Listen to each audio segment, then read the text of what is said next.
What I'm going to show you here, I hope, is a small clip from one of our initial flights.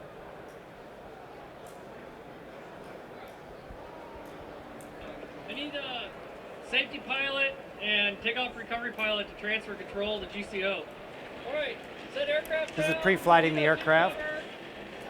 Speed check. Checking our data system. Camera, take speed camera.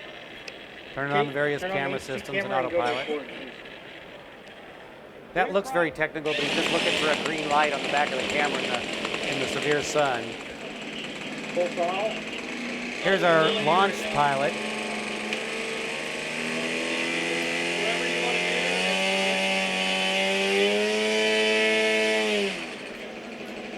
Mike, we're clear to taxi. Clear to taxi. Camera turned on. What? Camera on? Oh, yeah. Camera's on.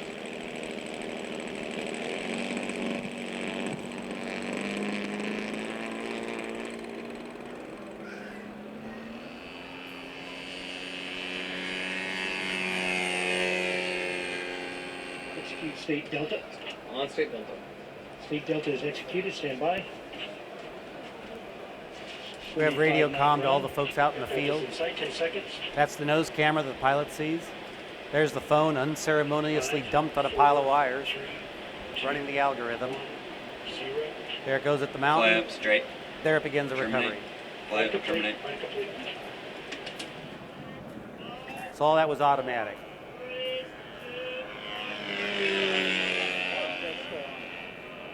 We'll do another run here in a second. This will be a straight ahead. It's a dive. UIO verify TCB 300. TCB 300. Verify mode standby. Mode standby. Set up for part 9 is complete. We go through a lot of planning. This is the interface for the algorithm. The three arrows you see that just turned green, that's indicating how viable each of the maneuvers are. As they turn yellow, it's about to initiate. When you get the green one, that's the one it's executing. So there it does a left-hand escape.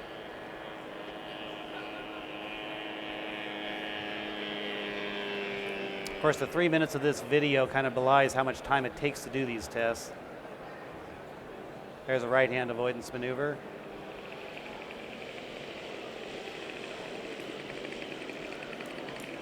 We go through a lot of planning for each of these missions. Every single run that we fly in simulation beforehand. We port it into Google Earth to make sure we know exactly geographically where the people need to be standing, to make sure we have visual line of sight for flight safety. So there's a tremendous amount of planning that goes in flying this little model aircraft. So this is some F-16 flight tests here.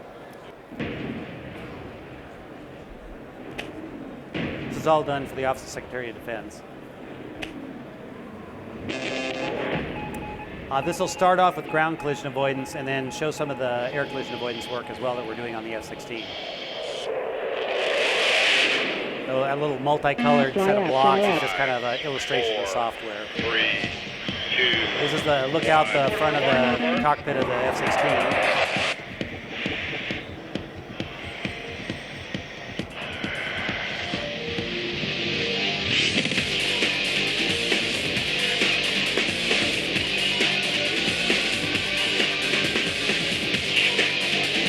Although I'm not a pilot, I did get the privilege of taking all the backseat shots of this.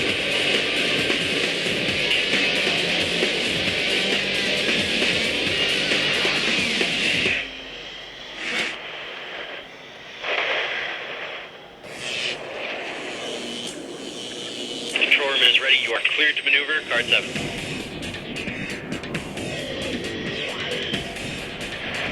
This is a canyon on the west side of Death Valley that we do some testing in. All these shots are taken from the ground that you see outside the aircraft here.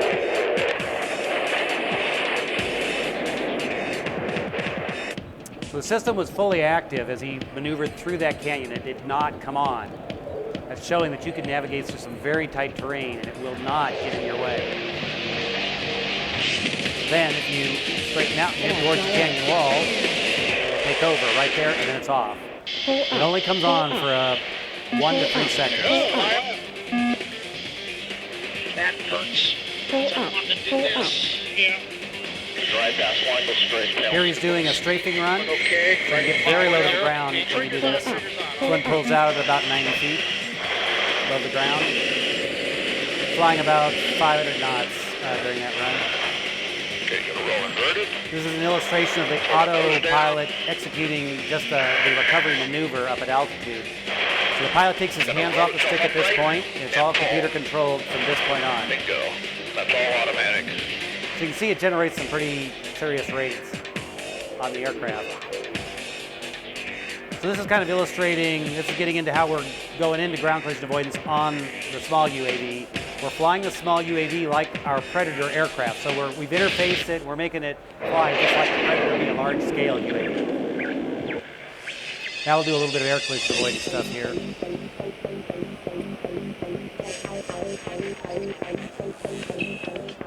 He's going to aim 200 feet to the right and evade right. 2 aiming 200 right, evading right. Joel's ready. Lead's This is ready all to the get on. coordination and setting up the run. Cover action card 9 now. 5 seconds. ACAS, you've got it.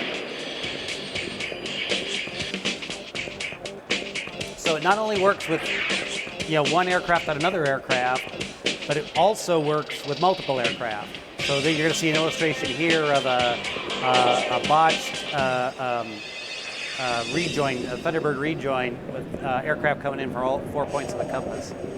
There you see each one has selected its own maneuver and it's coordinated it with the other aircraft. That was one where all those other aircraft were similarly equipped.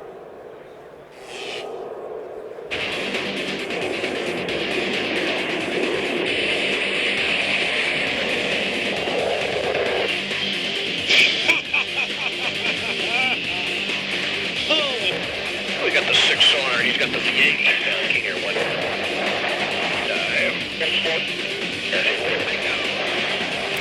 The system will allow the pilot to fly easily within 100 feet of the ground without getting his way over the terrain. Wow. Our pilots really like participating on this project. Here's an inverted ridge crossing. God, I love being paid to do this. It's crazy. That was just a candid outtake from one of the many flight test runs. Okay, we'd like to open it up for a little Q&A. I do have another video to show of the students. It's about a 5-minute video, so maybe we can put that at the end depending upon how the Q&A goes. Okay, do we have any questions? I thought you mentioned that you were also doing a system for aircraft-to-aircraft avoidance. Yes. Which I assume the map is not going to do you any good. No, the map is So- purely how you figure out where the ground is. Yeah, exactly. So how does that system going to work?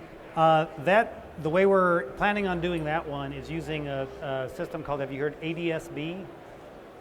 Automated Dependent Surveillance Broadcast, I think is what it stands for. I didn't make the acronym. IFF Automated system and It's the new system coming out required for civil aviation or aviation in general. They make them actually the size of a cell phone. so it works It's off big. the transponders. It would use, it's a Differential. transponder-like system. It would indeed do that. The F-16 is going through its air collision avoidance system design right now.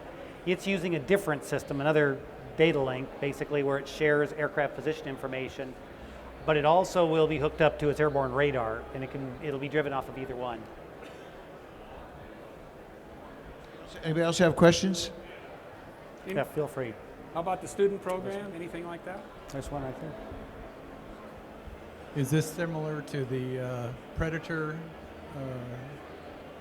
methodology? Similar to the Predator methodology. Well, from a collision avoidance perspective, they don't have a system right now. The way we have set up the droid aircraft through the help of Victor specifically was we have the autopilot configured in a very similar configuration to the Predator autopilot capabilities. And so we're taking our system and trying to show how you would interface a system like a ground collision avoidance system or later an air collision avoidance system with the pre-existing Predator autopilot. So yes, to answer your question. And in fact, the original concept came to be when we were asked by a mishap board some 1.5 years ago to discuss the feasibility of doing a ground collision avoidance system on Predator after they lost one in theater. And so the idea was, yes, you could, and it could be really lightweight. And of course, the mishap board said there's no way it could be less than a pound. It's got to be at least 20 pounds, anything you put on a UAV. So in part, we're going out and showing them that, no, really, it can be less than 1 pound. One of the primary missions of DROID I probably did not bring out is that we do flight training for Predator pilots. And it's very difficult to take a small screen like this and be able to actually fly the airplane. You're on sensor-deprived mode. You don't have your hearing anymore. You really can't feel the flight controls of the airplane anymore. You don't have any depth perception because you're now blinded to a myopic view of the world. And so that's a very difficult task. And so one of the things that we do, it isn't just Predator that flies this. Our pilots that fly the X-48B actually fly with a camera view as well. So they developed, NASA has been trying to develop this system over the years to do flight training for this type of system in a much more efficient, cost-effective way. Well, actually, yeah, if you come over to the booth, we actually have we just kind of started to use the video in the camera just recently. A lot of our other videos actually haven't incorporated it yet, so if you get a chance, you can kind of see what it looks like from the tail. This video was taken during the 2010 student research flights that we did out there at the lake bed. So it's just an outtake showing how the students participate. Basically I operate the airplane, but they're doing all the work. And I can't tell you how much of a privilege and an honor it is to work with such bright, new, fresh talent. I'll start it. I'll bump it up a little bit. Some of the other student programs, we have like this last year, we had one of the USRP students. She's actually was going in to be a college senior, and she actually learned and did most of the leadership that controlled all of the students.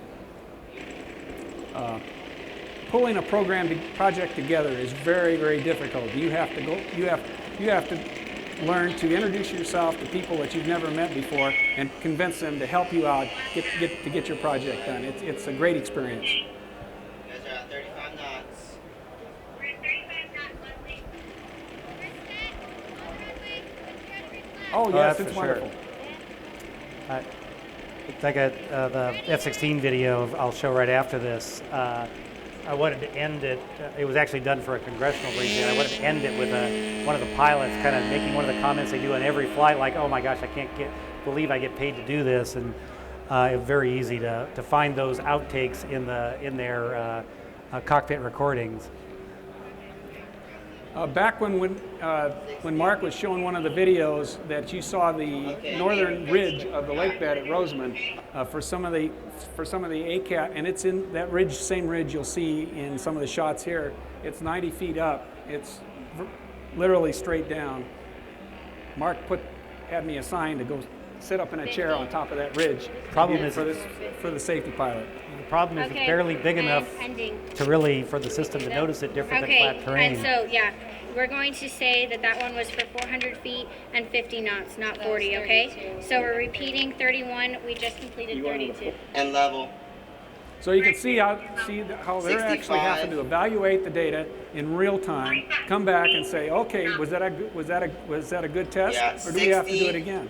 And so 30 we're doing and a lot 45. of performance gathering maneuvers. And then circle back around, and we're going for. You have to put together flight cards that basically describe exactly what kind of a maneuver you want at various flight conditions. That's a typical flight test technique, whether we're flying here or the F-16 program.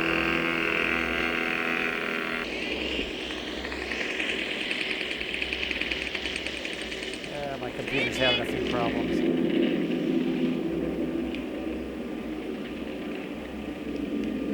So speak up if you have any more questions while this is showing. We're glad to answer them.